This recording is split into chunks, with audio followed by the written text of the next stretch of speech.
Student, कैसे हैं आप सब? आई होप आप सब बहुत अच्छे होंगे। सो बच्चों, आज हमारी हिंदी की 3rd क्लास का चैप्टर नंबर 15 स्टार्ट करते हैं। हमारे चैप्टर का नाम है बच्चों वह बर्फीली यात्रा। तो बच्चों, बर्फीली यात्रा जो होती है वो बहुत अच्छी होती है, बहुत मजा आता है उसे करने में, ठीक है। और हम सबको वो यात्रा करनी चाहिए, मेरा ऐसा मानना है, ठीक है। आइए हम पाठ का सार जान लेते हैं एक बार, ठीक है।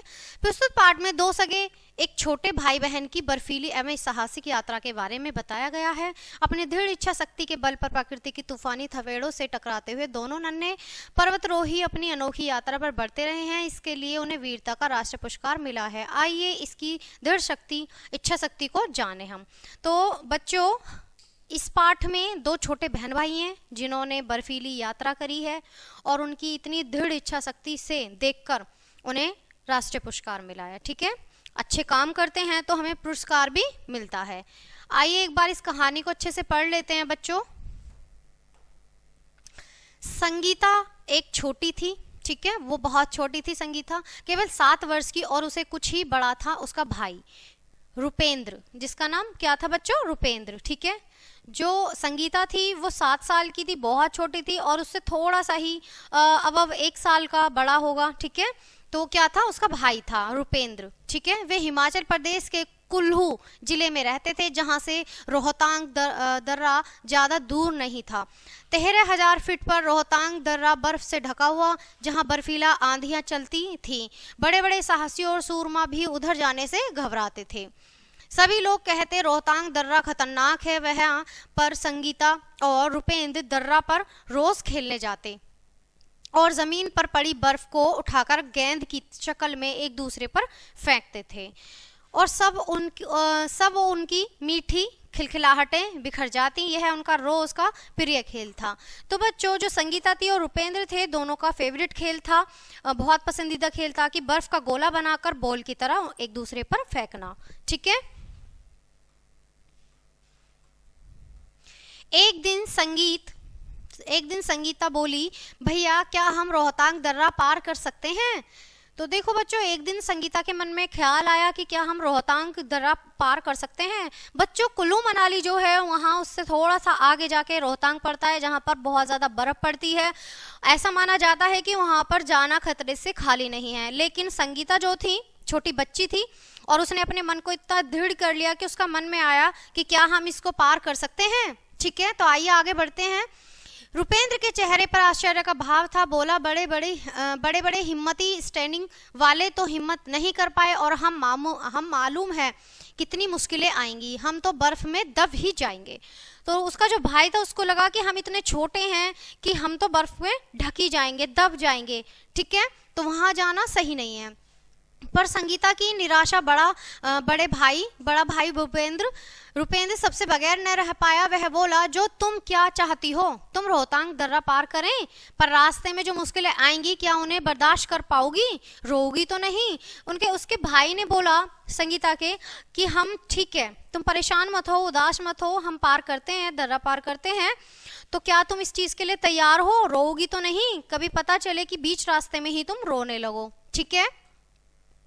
संगीता ने हंसकर कहा, नहीं, बिल्कुल नहीं रोऊंगी।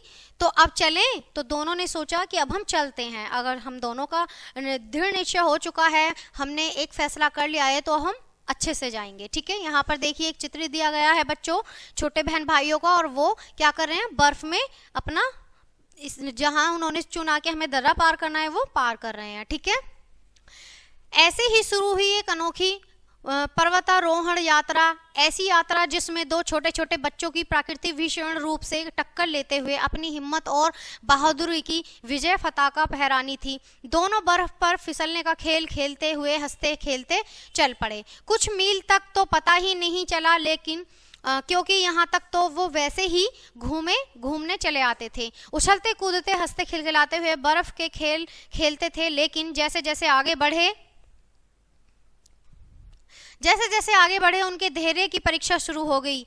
मौसम ठंडा था, हवा में इतनी ठंडक थी कि लगता था खून तक जम जाएगा। तो बच्चों, जैसे जैसे वह ऊपर की ओर जा रहे थे, आगे बढ़ रहे थे, वहां ऐसा लग रहा था इतनी ठंडक हो चुकी थी कि खून की भी बर्फ जम जाएगी, ठीक है।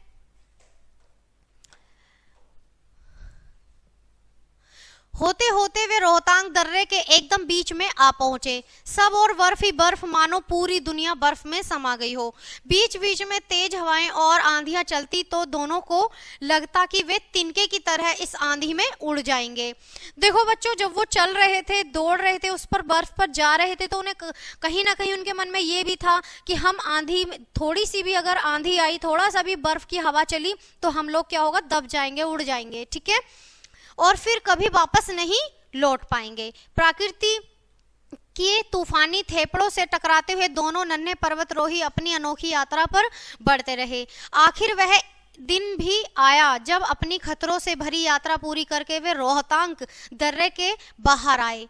ठीक है, वहां सबको अपनी इस रोमांचक साहसिक कथा के बारे में सुनाया। पहले तो लोग बहुत चक्के ही रह गए, फिर हुल्स कर लोगों ने उन्हें कंधों पर उठा लिया, फूलों की मालाएं पहनाई। देखते ही देखते वे बालक जनता के लाडले और दुलारे हो गए। तो बच्चों, जब लोगों को उन्होंने अपनी इस कहानी के बारे में बताया, अपने बारे में बताया कि हम लोग ऐसे गए थे और वहाँ पर हमें ऐसे ऐसे चीज़ें हुई, बर्फ आई, ठीक है, हवाएं चली, लेकिन हमने उन सबको पार करते हुए आगे बढ़ते रहे। तो लोगों को क्या हुआ, उनकी चीज़ें सुनकर, उनकी बातें सुनकर उनके मन में इतना विश्वास जगा, इतनी प्यार आया उन पर कि उन्होंने उन्हें मालाएं पहनाई। ऐसा लगा कि हाँ, बहुत अच्छा काम किया है उन लोगों ने। ठीक है,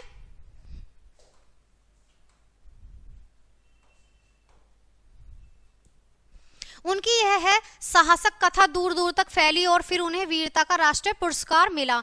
जो भी उनकी साहस कथा के बारे में सुनता दांतों तले उंगली दबा लेता। पर संगीता और रुपेंद्र हंसकर कहते, हमें बर्फ से प्यार है तो फिर भला हमें बर्फीली आंधियों की क्या परवाह। हम चाहते हैं कि सभी बच्चे बहादुर बने ताकि कोई यह न कह सके कि बच्चे बड़ा काम नहीं कर सकते।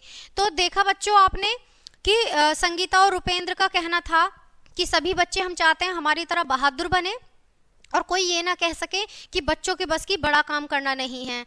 ठीक है, और उन्होंने सभी का प्यार मिला, उन्हें राष्ट्रीय पुरस्कार भी मिला, क्योंकि उनकी ये जो कथा थी वो सब जगह फैल गई, तो उन्हें राष्ट्रीय पुरस्कार भी मिला इस बात के ऊपर। ठीक है, जो वो अपनी बर्फीली जो दर्रा उन्होंने पार किया था। ये कहानी यहीं खत्म होती है बच्चों, हम विदा लेते हैं, मिलते हैं आपसे नेक्स्ट पार्ट में नेक्स्ट वीडियो के साथ। तब तक के लिए बाय बाय प्यारे बच्चों।